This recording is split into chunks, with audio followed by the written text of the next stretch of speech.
જૂની કોઠી કચેરી ખાતે તમામ કર્મચારીઓ આજરોજ માસીએલ ઉપર હોય અમે ભેગા થયેલા છીએ. મૂળ મહેસૂલી મહામંડળનો જે આદેશ છે એને અનુસરી તમામ મહેસૂલી કર્મચારીઓ આજરોજ માસીએલમાં જોડાણેલા છે. તો એના કારણે જિલ્લામાં જે ઘણી બધી મહેસૂલી કામગીરી ઠપ થયેલી છે, પરંતુ અમારા જે પ્રશ્નો છે 1 થી 9 એનો તાત્કાલિક નિકાલ લાવવો સરકાર કક્ષાએ અમારે રજૂઆત કરવી જરૂરી હતી.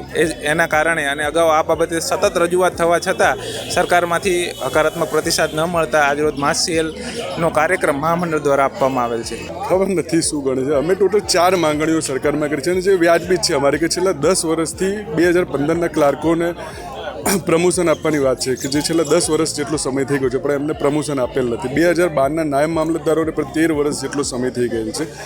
તેઓને પણ સિનિયોરિટી યાદી પ્રસિદ્ધ કરવામાં આવેલ નથી અને પ્રમોશન આપવામાં આવેલ નથી. ત્રીજું કે 27 જેટલા નાયબ મામલતદારોની વગર કીધે વિભાગમાંથી જિલ્લા ફેરબદલી કરી દેવામાં આવી, જેના કારણે તેમના પરિવારજનોને પણ દુવિધા ઉપલબ્ધ થઈ છે, જે અન્વયે પણ સરકારશ્રીનું ધ્યાન દોરવામાં આવ્યું છે અમારા. અને ચોથું કે અમારી માંગણી એ છે કે બધું કે સરકાર તરફથી બીજા વિભાગમાં જેમ કે R&B પંચાયતના બધામાં ઓનલાઈન પોર્ટલ છે શિક્ષકોમાં ને બધામાં, એવી રીતે અમારે બધું ઓનલાઈન પોર્ટલ કરતા જેમાં અમે જિલ્લા ફેરબદલીની ઓનલાઈન અરજી કરી શકીએ અને તાત્કાલિક એનો નિર્ણય થાય. કારણ કે ઘણા સમયથી અમારી જિલ્લા ફેરબદલીની અરજી 2-5 વર્ષ સુધી પડતર રહે છે, જે ના રહે.